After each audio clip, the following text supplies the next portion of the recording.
Prions. Seigneur, nous te remercions parce que tu es le soutien, l'appui de ton Église. Tu es le Seigneur de tout l'argent, de tous les biens matériels. Mais Seigneur, tu nous donnes l'occasion et la joie de pouvoir participer à la vie de l'Église ici sur terre, cette Église visible. Et Seigneur, ce n'est pas que l'argent qui fait notre offrande, mais l'offrande de notre cœur, nos prières, nos dons que nous donnons pour l'édification de l'Église. Tous nos actions et nos gestes. Bénis-nous, Seigneur, et donnez-nous cet esprit de pouvoir participer à la vie de ton Église. Et je te prie afin que notre conseil presbytéral ait de la sagesse pour employer cet argent pour le bien de l'Église, mais aussi pour ceux qui sont les plus démunis. Sois avec nous en tant qu'Église. Amen.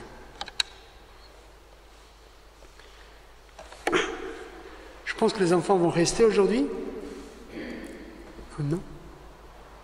Non, vous êtes les seuls, donc ils restent. Super. Nous passons au moment de la parole de Dieu. Et comme c'est d'habitude maintenant, on fait une personne lire le texte. Donc je voudrais inviter Annie pour venir lire. Annie, peut-être que vous la voyez souvent avec nous. Mais c'est quelqu'un qui, ça fait quoi? Ça fait 6 mois que vous êtes arrivé ici. Mais c'est une sœur qui habitait à Toulouse et qui est avec nous maintenant et qui soutient l'église du Carlat, de Bordes. Et donc, voilà, on va faire la réunion de prière la semaine prochaine chez elle. Mais c'est l'occasion. C'est Annie. Je n'arrive pas à dire votre nom de famille. Il est facile. C'est Ducrot. Ducrot. Voilà, Enfin, voilà. Donc, Annie va lire pour nous les textes de ce matin. Tous ceux qui veulent venir chez moi, jeudi, seront les bienvenus pour la réunion de prière. Psaume 46, à partir du verset 2. Dieu est pour nous un refuge et un appui, un secours qui ne manque jamais dans la détresse.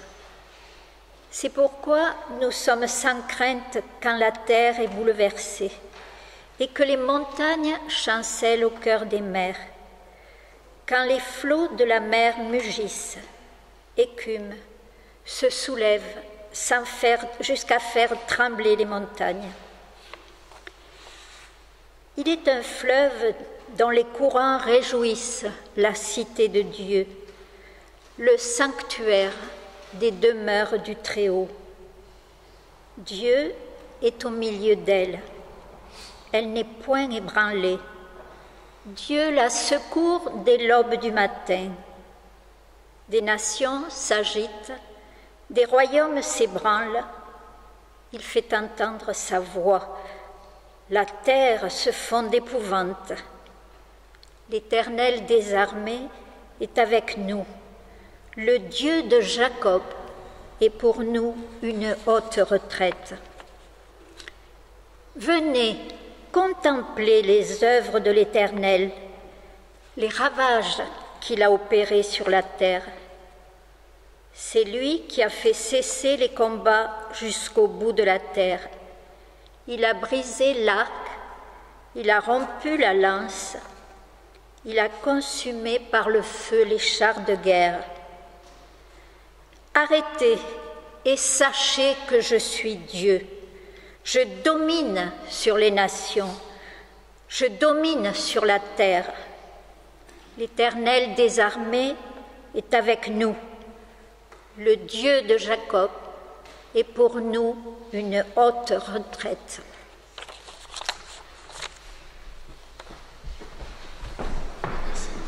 Merci Annie.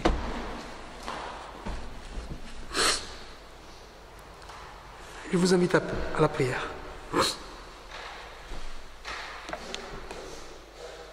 Dieu, en face de ta parole qui nous illumine, qui nous éclaire, qui nous conduit, nous voulons l'écouter. L'écouter avec notre cœur.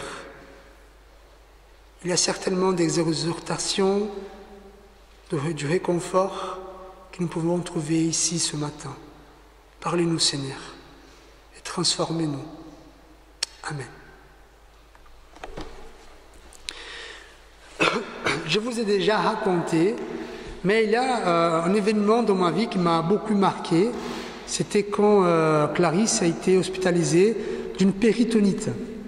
Voilà, donc elle a eu une appendicite et son corps a super bien travaillé, en fait, qui a fait un coque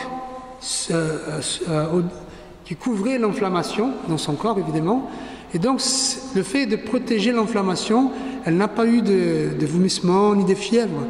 Et finalement, ça fait que la péritonite ait lieu. Et donc, quand on est arrivé à l'hôpital, les médecins ont dit que c'était super grave et qu'elle devait être transférée à un autre hôpital, un peu plus grand, l'hôpital de la Timone à Marseille. Donc c'est connu pour les enfants. Donc, je pense que c'est l'un des meilleurs hôpitaux en France pour les enfants. Et donc en arrivant là-bas, je devais rester avec elle. Et donc son cadre n'était pas super. Les médecins ne trouvaient pas une solution. Elle est passée par la chirurgie, mais les médicaments, après l'opération, ne fonctionnaient pas. Et donc elle ne s'améliorait pas. Et donc j'étais là avec elle, je voyais ma fille qui était pleine de joie, être un peu sans le désir de vivre. Je me rappelle de lui avoir proposé les dessins animés. Elle me disait non, je ne veux pas. Elle regardait le néant comme ça. Je me suis dit, qu'est-ce qui se passe? Et on voyait les médecins qui passaient et les cadres étaient de plus en plus compliqués. Et à un moment donné, on commence à comprendre les choses. On commence à penser aux choses. Et donc là, à ce moment-là, il y a 3 mondes qui se sont ouverts pour moi. 3 réalités. D'abord, la réalité où j'étais, en fait, les mondes. Voilà, je vivais, j'avais une épouse, des enfants. Là, c'est les mondes. J'étais pasteur. Le deuxième monde qui s'est ouvert pour moi, c'est l'hôpital. J'étais dans une chambre avec Clarisse. Je voyais des médecins, des infirmiers qui passaient tout le temps, où je devais gérer, je devais rassurer Clarisse, je devais prendre d'informations, je devais même transmettre à Stéphanie, mais il y avait mon monde à moi, où j'avais peur. J'avais peur du départ de ma fille. Comment gérer ça? Comment gérer ça quand j'avais ma fille avec moi? Comment gérer ça si mon épouse m'attendait chez moi? Joseph, il avait à peine 1 an. Donc Stéphanie ne pouvait pas rester. Alors, et même dans ces cadres qui étaient un peu désespérants, notre texte d'aujourd'hui va dire que oui, il y a un lieu où nous pouvons trouver la paix. Même si les mers sont en train de faire du bruit, de submerger la terre, même si les montagnes s'ébranlent, il y a un lieu où nous pouvons trouver la paix. Et je vous invite à méditer dans ce texte, dans ces psaumes si connus parmi les chrétiens. Nous avons ici un psaume, et comme vous le savez, les psaumes, c'est un peu un recueil des chants du temple dans l'Ancien Testament. Il y contient des chants pour chanter pendant les cultes. Il y avait des poèmes qui ont été utilisés pour des moments spéciaux, comme par exemple la consacration d'un roi, d'un prêtre. Donc c'était des chants et des poèmes inspirés par Dieu pour l'adoration. Et ces chants-là, le psaume 46, il est un chant de délivrance. Quelque chose s'est passé, que ces chants étaient écrits pour marquer quand même que malgré tout, malgré la puissance du monde, malgré les moments désespérants, Dieu, il est là, une source de paix pour nous. On ne sait pas quel est ces moments. Évidemment, il y a des psaumes où on peut trouver quel est le contexte. Par exemple, le psaume 51, c'est un psaume de repentance. Et c'est décrit, c'est après David avoir commis l'adultère et aussi l'assassinat, il va se repentir. Et donc nous avons un psaume, le psaume 51. Mais ces psaumes-là, on ne connaît pas le contexte. Par contre, le peuple de Dieu maîtrisait un peu ce fait d'être délivré par Dieu. Et donc, c'est un psaume qui marque la puissance de Dieu. Dieu est un Dieu puissant. Et pour ceux qui connaissent un peu l'histoire de la Réforme, Martin Luther s'est inspiré de ce psaume pour les chants « C'est en répare notre Dieu ». Peut-être vous connaissez. « C'est en répare que notre Dieu ». C'est ce psaume-là qui a inspiré ce hymne de Martin Luther. Alors, ainsi comme des chants ont été composés après un moment trop beau dans la Bible, par exemple, Myriam, qui après être libérée de l'esclavage de l'Égypte, va écrire un chant. Après Anna, qui voulait avoir d'enfants, quand elle tombe enceinte, elle va écrire, chanter un chant. Même Marie, on va avoir le chant de Marie. Et ici, nous avons ces chants de délivrance.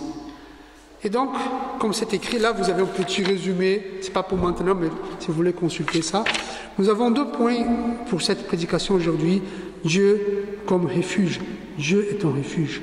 Et la première chose qui dit le psaume, c'est que Dieu est refuge et appui. Après, nous avons plusieurs traductions là, possibles. Dieu est un rempart, Dieu est une forteresse. Mais l'image qui donne les psalmistes, c'est que Dieu est un lieu sûr.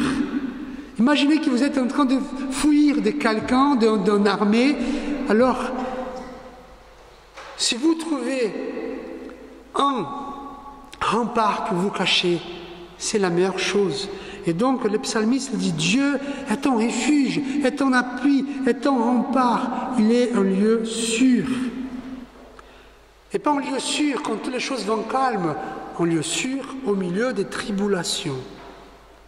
Alors, si on est dans un lieu sûr, qu'est-ce qu'on peut faire? On peut reposer, on peut être tranquille, n'est-ce pas? Donc notre maison, normalement, c'est un lieu sûr, on peut se reposer. Mais ce que nous dit les psalmistes, en fait, le contexte donné par lui, c'est pas un moment de tranquillité. Il dit, verset 2, verset 3, c'est pourquoi nous sommes sans crainte quand la terre est bouleversée et les montagnes chancellent au cœur de la mer, quand les flots de la mer mugissent, écument, se soulèvent jusqu'à faire trembler les montagnes. Là, il faut comprendre quand même le contexte des Israélites. Vous savez, la mer pour les Israélites, je vous ai déjà dit ça, mais ça vaut le coup de retenir bien. La mer pour les Israélites, ça veut dire le chaos. Des problèmes, des difficultés, la terreur. Vous savez, pour les Portugais, la mer, ça veut dire l'espérance. Il y a eu beaucoup de navigation des Portugais en Amérique, tout ça. Pour les Espagnols, c'est pareil. Donc la mer signifiait la liberté, les possibilités. Mais pour les peuples hébreux, non. La mer, ça voulait dire les chaos. On ne peut pas contrôler. Il y a des monstres marins. C'est la pire chose au monde, être perdu à la mer. Même un petit lac en Jérusalem a été connu comme la mer. Voilà, la mer de Galilée. Pour voir combien les Hébreux avaient peur de l'eau, de la mer.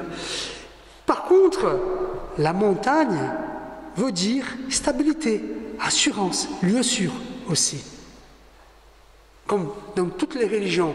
On va voir si on fait une étude d'une religion comparée, toutes les religions ont une montagne. C'est ce lieu de sécurité. Ainsi comme les monts Fuji au Japon, voilà, il y a un lieu de sécurité. Qu'est-ce que le texte est en train de dire? Que les montagnes sont en train de s'écrouler dans la mer. Vous comprenez? Ce qui comprenaient nos amis israélites, c'est le chaos à l'extérieur. Même les lieux les plus sûrs au monde est en train de s'effondrer dans la mer. Et qu'est-ce que le psalmiste nous dit? Pas d'inquiétude, reposez-vous. Tranquille. C'est la Covid, tranquille. La 3e guerre mondiale, restez tranquille. Là, le pouvoir d'achat qui tombe, restez tranquille. Pourquoi? Parce que Dieu est un refuge. Dieu est un rempart. Évidemment, nous sommes des êtres humains, chair et os, n'est-ce pas? Nous avons peur. J'ai eu peur pour Clarisse. j'ai beaucoup peur pour Clarisse. Et j'ai peur jusqu'à aujourd'hui pour mes enfants, vous savez. Mais avoir peur et entrer en panique, ça sont deux choses différentes. Dieu nous invite à faire confiance en lui. Pourquoi? Parce qu'il est un Dieu puissant, nous venons de le dire, nous venons de confesser, Dieu tout-puissant, créateur du ciel et de la terre. Dieu, c'est un Dieu souverain, c'est lui qui contrôle la mer, c'est lui qui contrôle les tempêtes, c'est lui qui contrôle les monstres marins, c'est lui qui a dit au grand poisson, à la baleine de Jonas, de manger, de cracher Jonas, c'est lui qui a dit à la tempête, arrête. C'est lui qui a dit au poisson de se déplacer vers le filet des disciples. C'est Jésus qui a guéri les lépreux. C'est Jésus qui a ressuscité Lazare. Vous voyez votre Dieu, frères et sœurs, c'est un Dieu tout-puissant. C'est vrai, le moindre souci qu'on a, on fait confiance à notre argent, à nos amis, à la société dans laquelle nous travaillons, à la banque, à notre famille. Et même on peut aller un peu plus loin, on peut aller vers un occultisme, un mysticisme. On va essayer, comme Dieu ne m'aide pas, je vais essayer d'autres religions, peut-être qu'il va m'aider. Si je fais ça et ça et ça. Mais en fait, on n'a pas besoin d'autre chose. Nous avons Dieu. Mais je vous donne un exemple. Bon, ce n'est pas mes enfants, mais il y a une histoire d'un pasteur. Son fils devait manger chez un copain. Il était invité pour le repas. Et donc le pasteur, pour quand même montrer que ses enfants étaient bien éduqués, il a dit, mon fils, tous ceux qui vont t'offrir là-bas, dis que tu aimes. Ne dis pas que tu n'aimes pas. C'est mal poli. Si quelqu'un t'offre des salades, tu dis je n'aime pas. Ne dis pas. Dis toujours que tu aimes. Voilà, c'est un peu l'hypocrisie, mais c'est juste une histoire. Et donc l'enfant arrive, lors du repas, la maman de son copain lui dit, est-ce que tu aimes la salade? Oui, j'aime la salade. Est-ce que tu aimes l'haricot? Oui, j'aime l'haricot. Est-ce que tu aimes les saucisses? Oui, j'aime les saucisses. Et donc tout a été mis devant le gamin, et le gamin ne mangeait pas. Donc la maman était inquiète et dit, mais tu as dit que tu aimais ces choses-là, pourquoi tu ne manges pas? J'aime, mais pas au point de manger. Voilà, donc il n'a pas menti. Et pourquoi je vous raconte cette histoire? Parce que parfois on dit, j'ai fait confiance à Dieu, mais pas au point d'être dans le repos. Je peux dire, je fais confiance à Dieu, si tout va bien. Quand on passe à la page 2 où nous avons des problèmes, là, je vais appeler la banque pour voir s'il y a assez d'argent pour régler ça. Je ne dis pas qu'il ne faut pas chercher ça, mais il faut être en repos. Mais le texte, il continue. Il va dire, quelle est la raison? Dieu il est puissant, oui, on le sait, mais parce que Dieu est avec nous. On reprend le texte, il dit, c'est intéressant l'image qu'elle nous donne, la peinture, les cadres, qui dit, voilà, les montagnes chancellent au cœur de la mer, les flots de la mer mugissent, voilà, la mer a fait trembler les montagnes. Et après, qu'est-ce qu'il dit? Verset 5, il y a un fleuve dont les courants réjouissent la cité des dieux. Ça change. On peut penser même à un ruisseau, un fleuve, tout simple. Je ne parle pas d'un grand, c'est un ruisseau. Alors, et ces ruisseaux est la source de joie de la cité des dieux. Vous savez, Jérusalem était la ville sainte. Pourquoi Jérusalem était connue comme la ville sainte? Parce que à Jérusalem étaient les temples des dieux.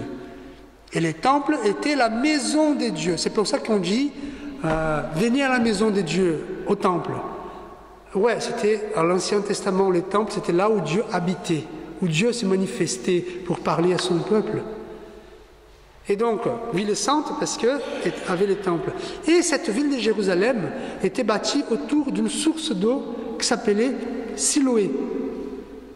Vous savez, toutes les villes ont besoin d'eau, de l'eau, n'est-ce pas? Et donc la ville de Jérusalem était bâtie, pourquoi il y avait une source d'eau qui faisait un fleuve dans la ville.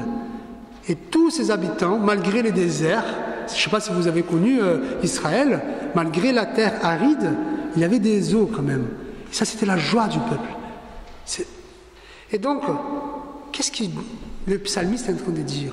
Vous voyez, dehors, c'est le chaos. Mais ici, dans la ville sainte, il y a de la joie, la sérénité et la paix. D'ailleurs, c'est ça que veut dire Jérusalem, la ville de paix. Et donc,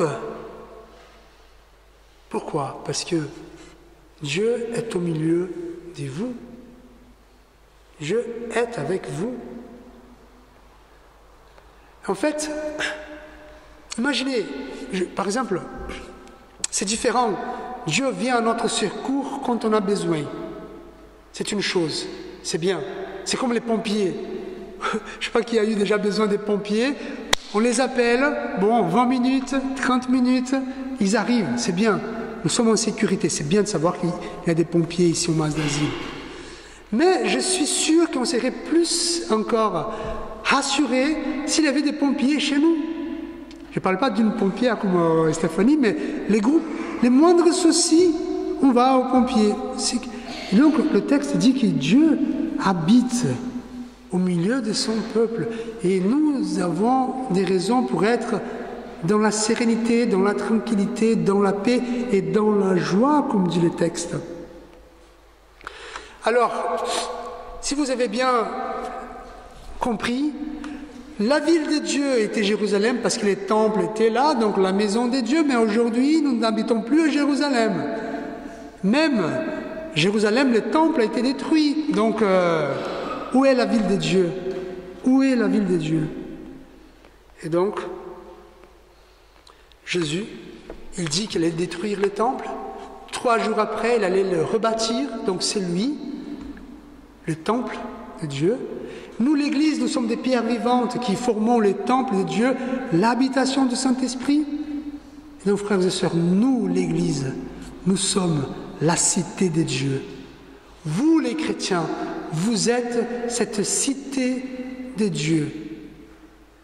Et donc, quel est ce ruisseau qui passe chez nous?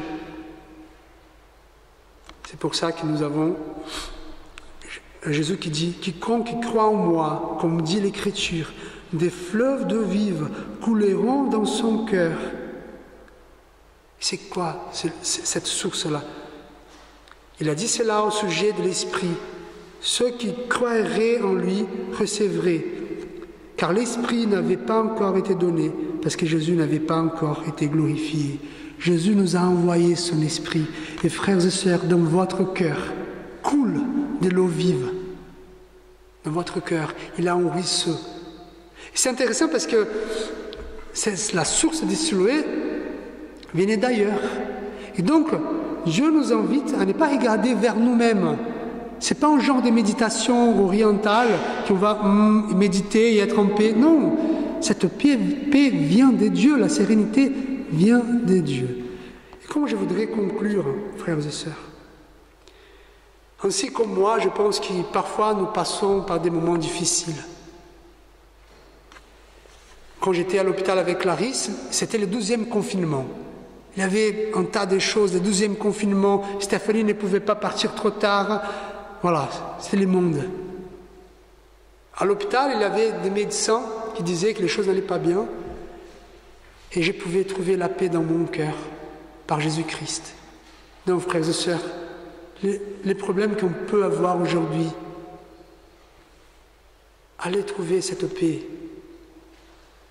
Cette paix qui est une source de témoignage. Je sais, je ne peux pas mesurer les difficultés par lesquelles vous passez aujourd'hui ou que vous allez passer demain, les difficultés que vous avez passées, vous êtes passé dans le passé. Je ne sais pas.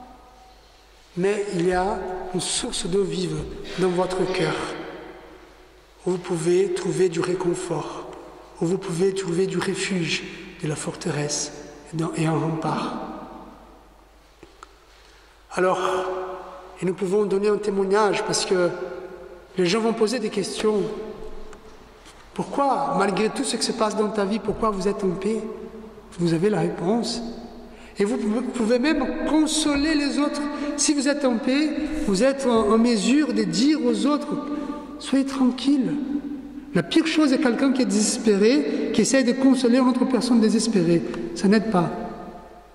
Nous allons tous mourir, ouais. Non, c'est pas comme ça. Et donc, cette paix trouve d'abord en vous, que vous pouvez mettre déjà dans votre foyer, dans votre maison, afin que votre maison soit une maison de paix. Afin que les gens qui passent et qui viennent chez vous trouvent chez vous une maison de paix. C'est intéressant, même si nous arrivons à mourir à cause de nos problèmes. Qu'est-ce que nous dit Martin Luther? Je ne sais pas si vous avez le recueil des chants avec vous, c'est les chants 543.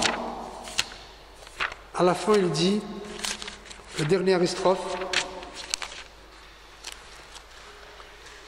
dis-le ces mots victorieux dans toutes nos détresses. Répands sur nous du haut des cieux ta force et ta sagesse. Qu'on nous ôte nos biens, qu'on serre nos liens, ta main nous garde, plus loin nos yeux regardent, car le royaume est pour les tiens. Et même si notre vie est en train d'être ôtée, notre regard reste plus loin au royaume de Dieu. Et nous pouvons, dans tous les moments de notre vie, être en paix, être en sécurité, être en repos, parce que notre Dieu est un rempart. Amen. Seigneur, tu es notre rempart, tu es notre forteresse, et tu as fait couler en nous de l'eau vive, le Saint-Esprit qui habite en nous, Seigneur. Qu'on puisse, dans des moments de détresse, trouver la joie, la paix et la sérénité. Aide-nous, Seigneur, à ne pas entrer dans le désarroi, à ne pas être désespéré, parce que le monde aujourd'hui est désespérant. On reconnaît toutes les méchancetés, toutes les guerres, toutes les choses qui se passent, les abus, et on n'a pas besoin de mentionner tout ici, mais c'est désespérant. Mais que nous, Seigneur, ton peuple, on puisse trouver le repos auprès de toi, parce que tu es notre refuge. En écho à la loi de Dieu et aux enseignements de Dieu, écoutons l'auteur d'Hébreux, de la lettre aux Hébreux. Retenons fermement la profession de notre espérance, car celui qui a fait la promesse est fidèle. Veillons les uns sur les autres pour nous exciter à la charité et aux bonnes œuvres. N'abandonnons pas notre assemblée, car c'est la coutume de quelques-uns, mais exhortons-nous réciproquement, et c'est là d'autant plus que vous voyez s'approcher les jours. Que Dieu vous bénisse et vous garde. Que Dieu fait lever sur vous son visage, qu'il vous regarde et vous donne sa paix. Amen. Et nous pouvons chanter les derniers chants, ces chants de confiance. Je me confie en toi. Les chants